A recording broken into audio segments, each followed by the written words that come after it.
Question number 16 क्या कर रहे हैं हम लोग? तो calculation of income from salary. का फोकस यहाँ बोर्ड पे रखेंगे और बोलेंगे तो पूछेंगे। कॉलम खींचना है।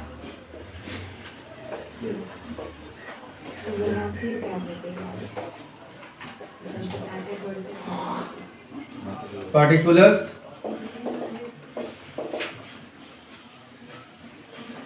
चलिए क्वेश्चन नंबर 16 फोकस कीजिए। सब कुछ तो हम कैलकुलेट कर ही चुके हैं। सबसे पहले क्या दिया है कि मिस्टर एक्स जो है एक फर्निश हाउस में रहता है और उसके सैलरी के संबंध में इंफॉर्मेशन दिया हुआ है। पहला इंफॉर्मेशन क्या है? पहला है बेसिक सैलरी। क्या है? क्या लिखेंगे यहाँ? Basic salary. मिस्टर एक्स को बेसिक सैलरी कितना मिल रहा है? 12,000 पर मंथ। तो इंटू 12 से करेंगे तो कितना हो जाएगा? 1 लाख। बात नहीं, 1,44,000 चल रहा है वीडियो। 1,44,000। फिर क्या है? बोनस ऐड होगा कि नहीं होगा? होता है। बोनस कितना? 1,44,000 का वहाँ लिखा हुआ है, बोनस लिखा हुआ है 6 मंथ सैलरी की इक्वल है। 6 मंथ सैलरी तो 12,000 सैलरी है ना पर मंथ। 6 मंथ से इंटू करें 72,000 तो 72,000। फिर थर्ड क्या है? Travelling allowance for a tour. मतलब उसके टूर के लिए, उसके काम के लिए नहीं, एक था कि काम के लिए ट्रेवल कर रहा है तो उसमें छूट मिलता है। और यहाँ पर भी आपका हो सकता है काम के लिए, इसीलिए एग्जम्प्टेड है। पूरा हिंट कर दिया है ना क्या है ये? लेकिन यहाँ लिखेंगे, यहाँ क्या लिखेंगे? ट्रेवलिंग अलाउंस लिख के अमाउंट कॉलम में क्या लिखेंगे? अलाउंस कितना मिला है? 300 पर मंथ। तो ये क्या रहेगा? यहाँ लिखना भी है, एग्जाम में नहीं किसी छोड़ देना। इस तरह से एग्जेम्प्टेड लिखना है। उसके बाद एंटरटेनमेंट अलाउंस। हम क्या बताए थे एंटरटेनमेंट अलाउंस का रूल? कि गवर्नमेंट एम्प्लॉय हो या फिर नॉन गवर्नमेंट एम्प्लॉय हो, एंटरटेनमेंट अलाउंस ऐड होता है सैलरी में। और गवर्नमेंट एम्प्लॉय को डिडक्शन मिलता है इसका लास्ट में, लेकिन नॉन गवर्नमेंट को डिडक्शन नहीं मिलता है। पूरा का पूरा एंटरटेनमेंट अलाउंस क्या हो जाता है? जुड़ जाता है। तो एंटरटेनमेंट अलाउंस कितना दिया हुआ है? 500 पर मंथ है। तो एक साल में कितना मिल गया इसको? 6,000। तो 6,000 रुपये ऐड होगा। नेक्स्ट क्या है? कमीशन है। कितना है commission? Equal to 4 month pay. Equal to 4 month. Basic pay बोला है, बेसिक सैलरी का। बेसिक सैलरी कितना है? 4 महीने का इक्वल बोला है। तो 48,000 कमीशन भी मिला इसको। नेक्स्ट 6 नंबर 5 हो गया ना। इसी में ए नंबर का क्या लिखा है कि इसको एक फर्निश हाउस प्रोवाइड किया गया। फर्निश हाउस मतलब rent free furnish house. Rent free furnish house मतलब बिना किराया लिया हुआ रेंट का घर आपको दिया जाएगा। मतलब कौन दे रहा है ये? नियोक्ता, स्वामी, मालिक आपको दे रहा है कि जाइए घर में रहिए, आपसे रेंट नहीं लिया जाएगा। ठीक है। तो यहाँ काफी रूल था कि गवर्नमेंट एम्प्लॉय के लिए अलग नियम था और नॉन गवर्नमेंट के लिए अलग। ये तो नॉन गवर्नमेंट है। क्वेश्चन में कहीं लिखा तो नहीं, लेकिन हम लोग आइडिया लगा लिए हैं कि कौन सा है? नॉन गवर्नमेंट एम्प्लॉय है। और नॉन गवर्नमेंट में 2 केस था ना कि घर यदि नियोक्ता का हो, खुद का हो, या फिर खुद किराए पे लेके दिया हो। ठीक है। तो यहाँ पर कैसे मालूम चले? कुछ तो लिखा नहीं है, तो जनसंख्या जो लिख दिया है ब्रैकेट में, इससे मालूम चल रहा है कि घर खुद का नियोक्ता का है, मतलब एम्प्लॉयर का है, मालिक का है। तो देखिए ना कितना है पॉपुलेशन है उस जगह का 15 लाख, उस सिटी का, उस शहर का। ठीक है। और नॉन गवर्नमेंट है। तो फिर हम लोग कैसे इसका वैल्यू निकालते थे? क्या निकालते थे हम लोग? Value of rent free. क्या लिखते हैं पूरा? Furnish house. यहाँ फर्निश है ना, रेंट फ्री फर्निश हाउस। यहीं पे हम कैलकुलेशन अंदर में करेंगे। अभी सबसे पहले क्या सिखाया गया था कि यदि जनसंख्या 15 लाख है, मतलब 10 लाख से ऊपर है, तो कितना? 10% ऑफ सैलरी। अब सवाल है सैलरी में क्या क्या आएगा? बेसिक सैलरी तो आएगा। क्या क्या शामिल था उसमें? बेसिक सैलरी, बेसिक सैलरी शामिल होगा, बोनस शामिल होगा, प्लस बोनस शामिल होगा, कमीशन शामिल होगा, प्लस कमीशन शामिल होगा, और टैक्सेबल अलाउंस शामिल। टैक्सेबल जितना भी अलाउंस होगा, एग्जेम्प्टेड अलाउंस नहीं। जैसे एग्जेम्प्टेड अलाउंस है, ट्रेवलिंग अलाउंस है ना, तो ट्रेवलिंग अलाउंस नहीं है, टैक्सेबल अलाउंस। तो देखो इंटरटेनमेंट अलाउंस टैक्सेबल है, तो ये क्या लिख देंगे यहाँ पर अभी हम? Entertainment allowance. जगह नहीं, इतना ही ना, कैलकुलेट करो वहीं पे। 10% ऑफ सैलरी में क्या क्या आ रहा है? बेसिक सैलरी कितना है? 1,44,000 प्लस बोनस 72 है, बोनस कितना? 72,000 प्लस कमीशन है, कमीशन कितना है? 48,000 प्लस 6,000। एंटरटेनमेंट अलाउंस शामिल है। हो गया ना? जोड़िए सबको। 2,70,000 कितना आया था? 2,70,000 2,70,000। तो 10% निकालें, 2,70,000 कितना आया? 2,200। अब ये फर्निश हाउस है, फर्नीचर लगा हुआ है, यस सर, तो यहाँ पर फर्नीचर का कॉस्ट दिया हुआ है क्वेश्चन में। 10,000। फर्नीचर का 10,000 तो बताए थे ऐड कर देना। यदि फर्नीचर का कॉस्ट दिया है तो 10% डेप्रिसिएशन के रूप में ऐड करना। क्या? 10%। डेप्रिसिएशन कितना परसेंट? 10% ऑन कॉस्ट कितना दिया है? 10,000। कितना हो जाएगा? 1,000 हो जाएगा। अभी ये अमाउंट यहाँ लिख रहे हैं, यहाँ भी लिख सकते बात, लिख लेना अपना। 27 और 1 कितना हो गया? 28। तो आपका इसके सामने लिख देना कितना? 28। अब बहुत बार आपका फर्नीचर का रेंट भी दिया रहेगा। क्या दिया रहेगा? तो रेंट का 10% मत निकालना, फिर रेंट ही जोड़ देना डायरेक्टली। रूल है कि रेंट रहेगा तो रेंट ही डायरेक्टली जोड़ देना। ये भी हो गया। आगे यस सर, लंच। इसी में लंच वाला भी है ना, यस सर। तो लंच का सुविधा दिया गया है, तो हम लोग निकालेंगे वैल्यू ऑफ अलाउंस। नहीं लिखा वहाँ लंच। लंच का छूट कहाँ पे मिलता है? 50 रुपये प्रति प्लेट, प्रति मील, पर मील 50 रुपये। लेकिन यहाँ कितना मिला है? 60। तो 60 में से 50 क्या कर देंगे? और कितना दिन तक मिला है? तो 60 में 50 गया तो अब बोलेंगे 50 क्यों माइनस कर दिए? क्योंकि ये क्या है? एग्जम्प्ट है। ठीक है, तो कितना आएगा? 3,000। 3,000 इंटू कर दो 10 गुने 300, 3,000। और क्या है? Water, electricity. वो तो छूट मांगा है, वाटर और इलेक्ट्रिसिटी चार्ज का छूट मांगा है, जो नहीं मिलेगा। क्यों नहीं मिलेगा? हिंट किया हुआ है, क्योंकि पर्सनल एक्सपेंस है, पर्सनल एक्सपेंस का छूट नहीं मिलेगा। आगे आरपीएफ बचा। क्या बचा? आरपीएफ मतलब क्या? रिकॉग्नाइज्ड। तो वो तो लिखा है, क्या लिखा है? 1600 का अमाउंट तो लिखिएगा ना, वाटर और इलेक्ट्रिसिटी का। वो डिडक्शन मांगा है, डिडक्शन, डिडक्शन मांगा है। इलेक्ट्रिसिटी कहीं चार अलाउंस दिया गया है क्या? मालिक दिया है क्या? ये डिडक्शन जो लास्ट में लेस होता है, वो डिडक्शन 1600 मांग रहा है कि 1600 घटा दो, छूट दो हमको। नहीं छूट मिलेगा, आपका पर्सनल एक्सपेंस है। यहाँ कैसे लिख लेंगे? अब क्या लिखेंगे? रिकॉग्नाइज।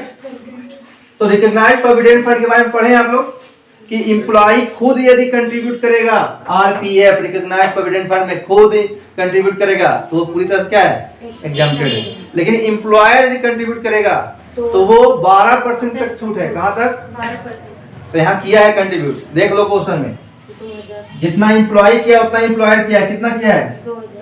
2000 गुना 12 कितना हुआ? 2000 गुना 12 कितना हुआ? 24,000। लेकिन एग्जाम्पशन कहाँ तक मिलेगा? 12%। हेलो लेस। क्या लिखेंगे यहाँ? Exemption up to 12%, 12% of salary. अब इसमें भी सैलरी का नियम है। इसमें सैलरी में क्या क्या आएगा? अभी लिखवाएं क्या? Basic basic salary, salary. Short में लिख रहे हैं basic salary plus DA, DA plus fix rate of commission. Commission का फिक्स रेट देगा तब। तो यहाँ पे बेसिक सैलरी क्वेश्चन में कितना दिया हुआ है? 1,44,000। ठीक ना? तो 12% निकालेंगे तो 12/100 ना हुआ, गुना 1,44,000 प्लस डीए है क्वेश्चन में, नहीं। प्लस कमीशन है लेकिन फिक्स रेट दिया क्या? नहीं। इसलिए कमीशन नहीं लेंगे। तो सीधा 1,44,000 का 12% निकालो। 1,44,000 का 12% कितना आया था? 12,000 12 चौक 48, 12 चौक 48 4 52, 12 कम 12 5 17 कितना आया? 17,280। 24 में 17,280 घटाओ कितना बचेगा? 6,720। 6,720। ये टैक्सेबल हो गया। और क्या है?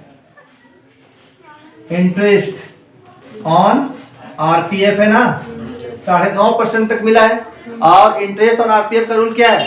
9.5% तक छूट है। तो 12,000 जो इंटरेस्ट मिला है वो क्या है? यहाँ क्या लिख देंगे? एग्जाम। अब यहाँ क्या कर लेंगे हम लोग? टोटल करेंगे, कितना आएगा? जल्दी से ऐड कीजिए, कितना हो गया? 1,44,72 कितना आया था? सबको जोड़िए जल्दी से। 1,44,72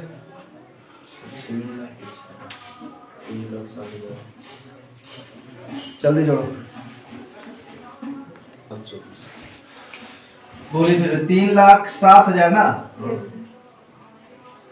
3,07,720। अब नीचे जगह नहीं है, इधर कर देते हैं लेस। इसमें से लेस क्या होता है? स्टैंडर्ड डिडक्शन कितना मिलता है? 50। ये रूल है। Standard deduction 50,000। यहाँ कितना था? यहाँ लिख देते फिर से। 3,07,720 में कितना माइनस होगा? 50,000। कितना आएगा? 2,57,720। यही आपका आंसर हुआ। क्या लिखेंगे यहाँ? Income from salary. Income from salary. ठीक है, तो अपना देख लो।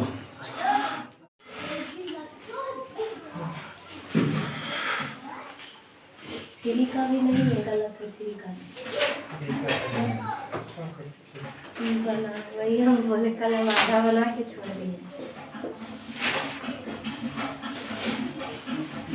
देखो यहाँ समझो, क्वेश्चन नंबर 3 का 2 का ना, हाँ क्वेश्चन नंबर 2 का ABC एक आंसर आ गया था, ठीक है। B का नहीं आया और C का नहीं आया था। कारण था उसका कि DA और DP में कंफ्यूजन था। DA और DP में ध्यान दो। First, second and third.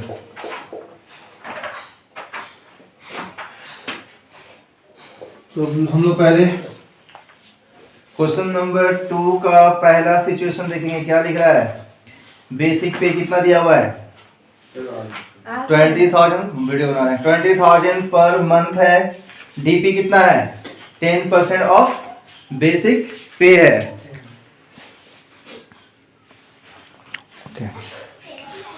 और क्या दिया हुआ है? Commission based on fix percentage of turnover कितना दिया हुआ है? 1,20,000। हम लोगों ने क्या निकालना है इसमें? House rent allowance. क्या कैलकुलेशन कर रहे हैं हम लोग? Calculation of house rent allowance. Taxable या एग्जेम्प्टेड? क्या टैक्सेबल फाइंड करना है ना। टैक्सेबल कितना है? 4। पहला के अंदर आपको पता है जब भी टैक्सेबल एचआरए आपको फाइंड करना है तो 3 अमाउंट आपको फाइंड करना होगा। पहला अमाउंट क्या है? हाउस रेंट अलाउंस रिसीव कितना हुआ है? पहला हम देखो तो हाउस रेंट अलाउंस रिसीव कितना हुआ है पहला सिचुएशन में?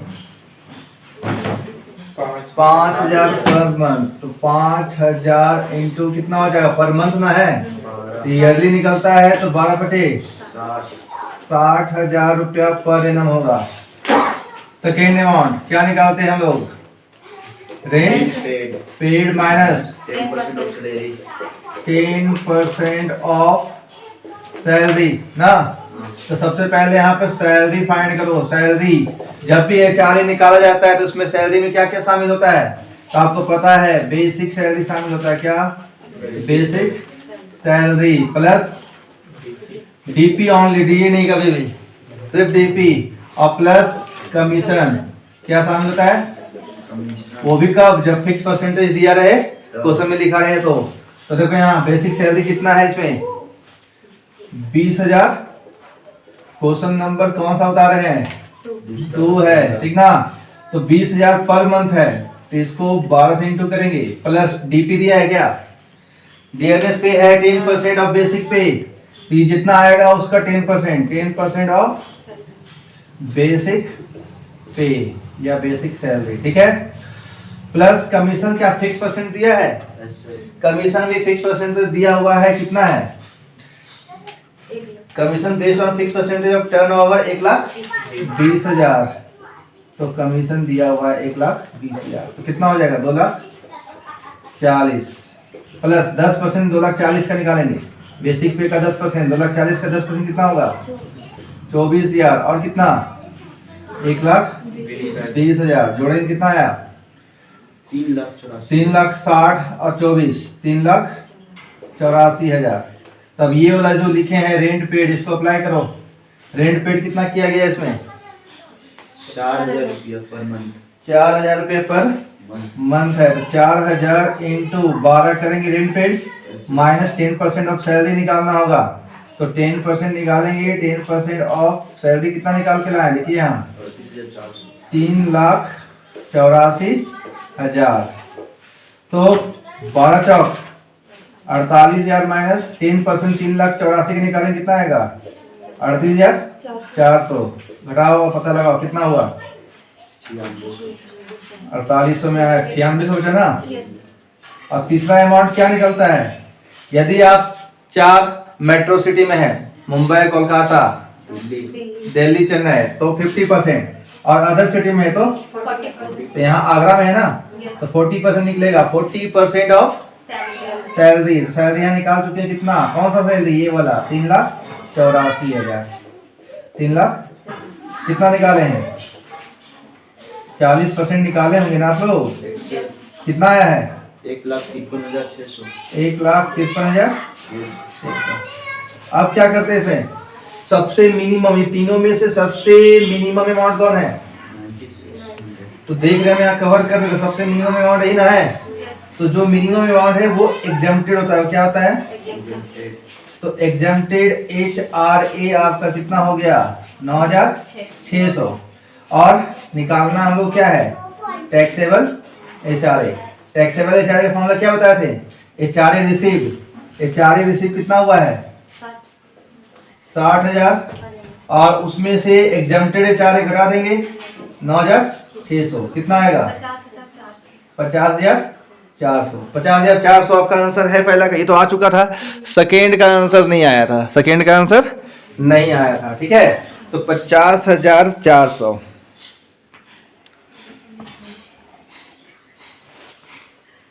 ठीक है, सेकेंड में क्या क्या है जल्दी बोलिए, इसमें HRA रिसीव है, कितना है HRA रिसीव, जल्दी देखो बताओ हमको, 500 HRA रिसीव कितना हुआ है, तो 500 पर मंथ है, नहीं 5,000 पर मंथ है, कितना है 5,000 पर मंथ इंटू कितना 12, कितना हो गया 60,000, यहाँ भी 5,000 ही था। उसके बाद सेकेंड अमाउंट क्या निकालते हैं हम लोग, वही जो यहाँ निकाले क्या, रेंट पेड, ठीक है,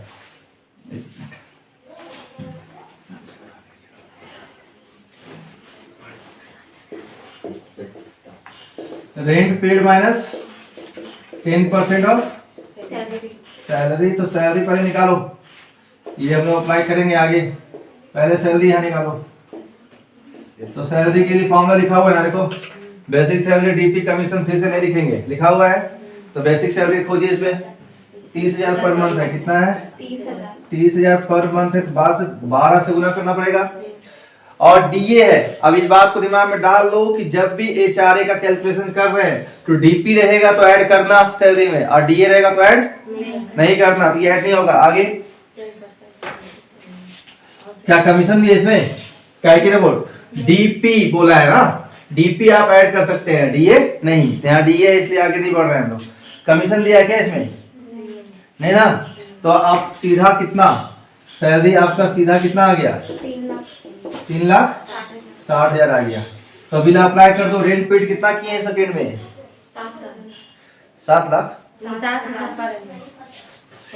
7,000 पर मंथ है ना, और माइनस कर देंगे कितना 10% ऑफ सैलरी कितना आया है 3 लाख। 12 से कितना हुआ 84,000 और 36,000 माइनस कर देंगे, घटाइए 3 0 तो बैठ गया, 14 6 गया तो और 7 में 3 गया तो कितना आया 48। और थर्ड कहाँ रहता है इसमें इसमें भी वही मथुरा में रहता है, तो 40% निकलेगा। 40% ऑफ 3 लाख 60,000 ना, तो 40% निकालिए 40/100 इंटू 3 लाख 60,000। 1 2 1 2 3 0 और 4 6 24 और 4 3 12 2 1 लाख। तो यहाँ पे तीनों में सबसे छोटा अमाउंट कौन है 48,000। तो इसलिए आपका छोटा वाला जो अमाउंट है सबसे स्मॉलर अमाउंट है वो एग्जम्प्टेड होता है। क्या होता है तो एग्जम्प्टेड कितना हो जाएगा 48,000। और अब क्या निकालेंगे टैक्सेबल HRA। क्या रूल है रूल क्या है टैक्सेबल का HRA receive minus exempted HRA। तो HRA रिसीव कितना है 60,000 है लिखो यहाँ, और एग्जम्प्टेड HRA निकाल चुके हैं कितना कितना आया पहले हमसे कितना आया था 12 नहीं आया था तो ये हम लोग गलती कर रहे थे क्या DA और DP में प्रॉब्लम था। DP ऐड होगा HRA कैलकुलेशन में सैलरी निकालते समय, DA ऐड वो चाहे लिखा रहे पार्ट है सैलरी का पार्ट नहीं है सैलरी का, DA लिखा है नहीं ऐड करना है नॉट देम। ठीक है आगे थर्ड नंबर क्या है इसमें भी थर्ड नंबर मेरे हो पहला फिर से क्या HRA कितना HRA रिसीव हुआ थर्ड में 2000 पर मंथ है ना, तो 2000 गुने कितना 24,000 पहला अमाउंट आ गया। सेकेंड अमाउंट वही काम क्या rent paid minus 10% of salary. तो चलिए पहले सैलरी निकालो यहाँ, क्या निकालो तो सैलरी का फॉर्मूला यहाँ लिखा हुआ है, फिर से बोल रहे हैं बेसिक सैलरी DP और कमीशन। तो देखो बेसिक सैलरी होगा 20,000 पर मंथ है या नहीं है, प्लस DP है DA है, क्या है ये शामिल नहीं होगा। और कुछ तो नहीं है कमीशन है कहाँ है कमीशन है ना है, तो सीधा कितना हो गया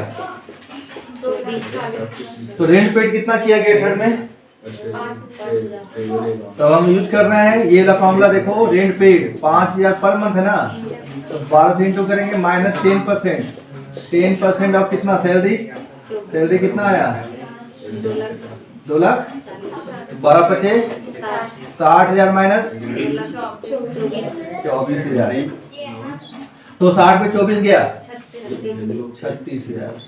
और थर्ड नंबर अमाउंट कौन सा शहर में है ये दिल्ली में, तो कितना निकलेगा 50% ना कि 40 दिल्ली चेन्नई कोलकाता मुंबई में यदि है तो 50% निकलता है सैलरी का। तो 50% ऑफ सैलरी कितना है 2 लाख, तो 50% आधा कर दो ना कितना हुआ, इसलिए एग्जम्प्टेड HRA एग्जम्प्टेड सबसे छोटा अमाउंट कौन है इसमें, सबसे छोटा अमाउंट कौन है इसमें 24,000 है, एग्जम्प्टेड हुआ इसलिए टैक्सेबल HRA। फॉर्मूला क्या होता है HRA रिसीव कितना हुआ है और माइनस एग्जम्प्टेड HRA। देखो फॉर्मूला है माइनस एग्जम्प्टेड, तो माइनस एग्जम्प्टेड कितना है तो कितना हुआ, तो आंसर आ गया। तीनों का आंसर आया था, उस समय आंसर नहीं आया था इसलिए क्योंकि हम लोग DA को भी शामिल कर रहे थे, HRA में DA शामिल नहीं होगा।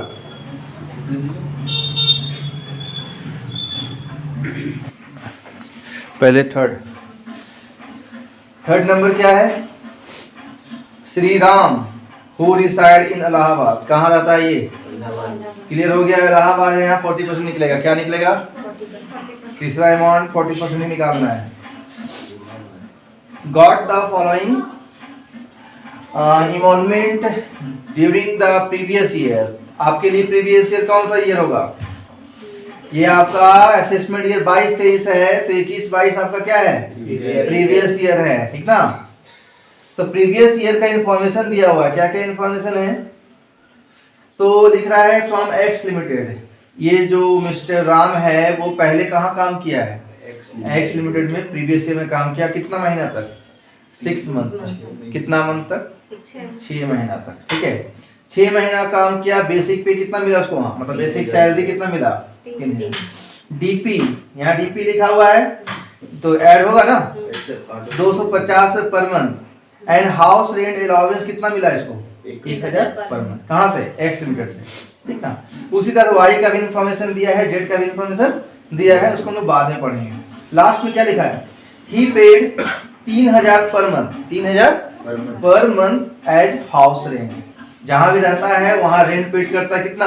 3000 पर मंथ प्रीवियस ईयर का, एक्सेप्ट फॉर 2 मंथ, 2 महीना छोड़ के। क्यों 2 महीना छोड़ के? 2 months when he lived in his own house, क्योंकि 2 महीना वो खुद के घर में रहा। तो हमको लगता है ना ये जो कोर्स जेड लिमिटेड में काम किया, लास्ट का देखो, लास्ट का जेड लिमिटेड के यहाँ काम किया 2 महीना, यही 2 महीना ये कहाँ रहा? अपने। और आपको नियम पहले बताया गया था, यदि किराए के मकान में रहा तब HRA रिसीव जो हुआ उसमें एग्जेप्शन मिलेगा, छूट मिलेगा। यदि खुद के घर में आप रहें तो जितना HRA रिसीव हुआ पूरा टैक्सेबल हो जाएगा, पूरा क्या हो जाएगा? कोई भी एग्जेम्पशन नहीं मिलेगा। ये तो हम बता ही दिए थे, खाली DADP का आंसर मैच नहीं हो रहा था, ठीक है। तो फिलहाल तीनों एक ही व्यक्ति का है, तीनों का इन्फॉर्मेशन का कैलकुलेशन करके एक जगह ऐड कर देंगे, आपका आंसर आएगा, ठीक है। तो यहाँ भी हम 3 पार्ट में कर देते हैं इसको। पहला कहाँ काम किया? एक्स लिमिटेड के यहाँ, फिर वाई लिमिटेड के यहाँ, और लास्ट जेड लिमिटेड के यहाँ। चलिए बताते जाइए। पहला HRA निकालना है, वो भी टैक्सेबल HRA, तो 3 अमाउंट फाइंड करना होगा। पहला अमाउंट अब तो याद हो गया होगा, क्या? HRA तीनों का हम लिख देते हैं। पहला HRA रिसीव, इसमें पहला HRA रिसीव, सबको देखो HRA रिसीव एक्स लिमिटेड से कितना HRA रिसीव हो रहा है? 3000 ना, 1000 है। अच्छा वो सैलरी है ना, कितना क्या है? 1000 रुपया पर मंथ इंटू 12 या 6 ही महीना काम किया इसके यहाँ, कितना हो गया? 6000। सेकेंड अमाउंट क्या निकलता है पता है आपको? Rent paid minus 10% of salary. तो पहले आपको निकालना होगा क्या? सैलरी।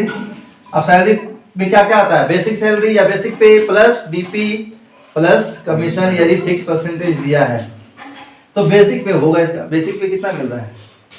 बेसिक सैलरी कितना मिल रहा है? 6 महीने तो मिला होगा ना, प्लस DP एक DA है तो ऐड करेंगे ना। DP कितना है? 250 रुपये पर मंथ है, और तो कमीशन नहीं है इसमें, तो इसको ऐड कीजिए। कितना हुआ? 3 छक 18 और 2.5 छक कितना होता है?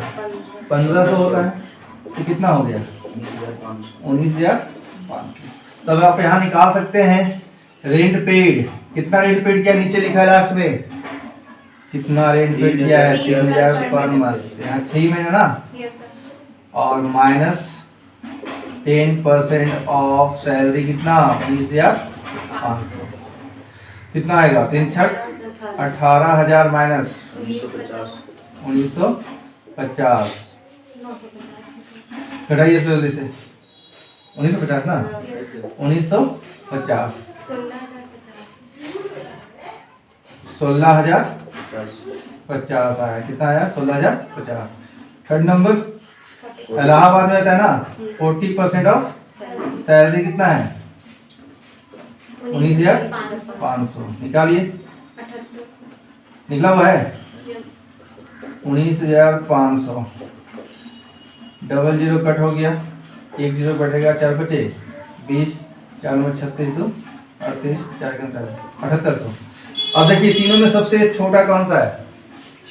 6000 यहाँ पर है, यहाँ 19500 है, और यहाँ कितना है? 1800 तो यहाँ पर लिखना पड़ेगा, इसलिए एग्जेम्प्टेड HR। एग्जेम्प्टेड HR सबसे स्मॉलर अमाउंट होता है, सबसे स्मॉल कौन है? 6000। इसलिए फिर लिखेंगे टैक्सेबल HR है। क्या लिखेंगे? टैक्सेबल HR है। क्या होता है फॉर्मूला? HR रिसीव, कितना HR रिसीव हुआ है? 6000 और माइनस एग्जेम्प्टेड HR है, वो भी कितना है? 6000 तो यहाँ से क्या निकला? नहीं नील निकला, ठीक ना, यहाँ से नील। अब सेकेंड निकालेंगे हम लोग। तो सेकेंड में HR रिसीव कितना है? 2500 पर मंथ ना। कितना महीना काम किया है? 4 महीना काम किया, तो कितना से मल्टीप्लाई? 4 से। तो 2500 गुना 4 कितना होता है? 10,000 HR मिला यहाँ से। सेकेंड क्या निकालेंगे? वही rent paid minus 10% of salary. तो पहले क्या निकालेंगे हम लोग? सैलरी। सैलरी कितना मिल रहा है इसको? 4000 पर मंथ बेसिक सैलरी मिल रहा है 4000 पर मंथ। 4 महीने तो मिला होगा। उसके बाद कमीशन DA तो शामिल नहीं होता है, और कमीशन यहाँ शामिल नहीं होगा कि फिक्स परसेंटेज नहीं है। ये 5% लिखा जो, लेकिन कहीं लिखा नहीं कि फिक्स परसेंट है, ठीक है। तो कितना हो जाएगा? 4 चक। तो रेंट पे कितना किया है वो तो आपको पहले से पता है, 3000 पर मंथ। नीचे लिखा हुआ है ना ये फाइनली 3000 पर मंथ। और क्या करेंगे? माइनस 10% ऑफ कितना? सैलरी कितना आया? 16000 आया। कितना हो गया यहाँ पे? 3 चौक और 16000 का 10% 1600 घटाओ। 12 में 11, 11 में 600 गया तो 10,400। 10,400 एंड थर्ड नंबर 40% ऑफ कितना? सैलरी ना 16,000, तो 40% निकालेंगे। 16 चौक कितना होता है? 64, मतलब 6,400। तीनों में सबसे छोटा कौन है? 6,400। तो इसलिए एग्जेम्प्टेड, ठीक है। अभी हम चेक भी कर रहे हैं, देखा एग्जेम्प्टेड क्या लिखेंगे आप? HR। अभी सबसे छोटा कौन है? 6,400। और टैक्सेबल HR है। HR रिसीव कितना हुआ है? 10,000 और माइनस एग्जेम्प्टेड कितना है? कितना आया? 3,600 आया, ठीक है। तो यहाँ पर 3,600 आया। अब थर्ड नंबर में आइए। थर्ड में 2 महीना कहाँ काम किया? जेड लिमिटेड में, और 2 महीना वो खुद के मकान में रहा। जेड लिमिटेड से HR कितना रिसीव हुआ है? देखो जल्दी। 8,000 पर 3,000 पर मंथ। 3,000 पर मंथ ना, 3,000 पर मंथ है ना। कहीं मिस्टेक हुआ है? 7,600 आएगा, ठीक है। 3,000 पर मंथ हुआ है। और कितना महीना काम किया है यहाँ पे? तो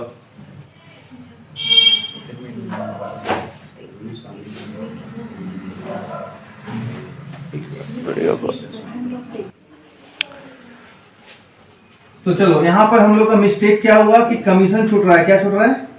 कमीशन कितना आपका दिया हुआ है? 1 लाख सेल है। सेल कितना दिया हुआ है? 1 लाख। और ये सेल आपका 1 साल का नहीं है, 4 मंथ का है। कितना का है? 4 मंथ का है। तो 4 मंथ का सेल्स आपका 1 लाख है। इसमें आपको कमीशन कितना मिलेगा? 5%। तो 1 लाख का 5% कितना हुआ? 5,000 हुआ। तो यहाँ पर 16 5 कितना हो जाता है आपका? 21,000। यहाँ भी कितना हो जाएगा? 21,000। 21,000 का 10% कितना हुआ? 2100 घटाएंगे कितना हो जाएगा यहाँ? 9,900 ना। और यहाँ पर भी कितना निकालेंगे? 21,000 का कितना परसेंट? 40%। तो कितना आएगा? 8,400। अब इसमें सबसे छोटा अमाउंट कौन है? 84। यही है ना। तो यहाँ हो जाएगा कितना? 8400। तो यहाँ घटाएंगे कितना? 8400, तो कितना आएगा यहाँ 10 में से 8400 हो गया तो 1600। अब हम लोग थर्ड प्लेस पे जब वो काम किया जेड लिमिटेड में, तो कितना एचआर रिसीव हुआ? कितना एचआर रिसीव हुआ? 3000। और जेड लिमिटेड में कितना मंथ काम किया है? 2 months। और ये 2 महीने ये खुद के घर में रहा है। Yes, तो आपको पता है कि खुद के घर में रहता है तब, पूरा जब खुद के घर में रहेंगे और एचआरए भी रिसीव कर रहे हैं तो आपको रेंट तो नहीं पेड करना पड़ रहा है, तो पूरा एचआरए रिसीव आपको क्या हो जाएगा? टैक्सेबल हो जाएगा। ये रूल हो चुका है। तो टैक्सेबल यहाँ 2 3 निकालने की जरूरत, सीधा एचआर टैक्सेबल एचआरए लिखो कितना 6000, ठीक ना। यहाँ कारण दे सकते हैं आप क्या? बिकॉज लिखा हुआ है क्वेश्चन में 2 मंथ में क्या लिखा हुआ है? Because he lived in his own house, ठीक ना, खुद के घर में रहा है इसलिए। तो अब देखिए, अब यहाँ जगह नहीं है, यहाँ पर कर देते हैं, इसलिए टोटल क्या? टोटल टैक्सेबल एचआरए कितना हो जाएगा? फर्स्ट में कितना आया था? फर्स्ट में नील, सेकेंड में कितना आया? 1600, और थर्ड में 6000, सब मिला दिए तो कितना आया? 7600। टैक्सेबल हुआ 7600। तो ये कैसे पता करेगा?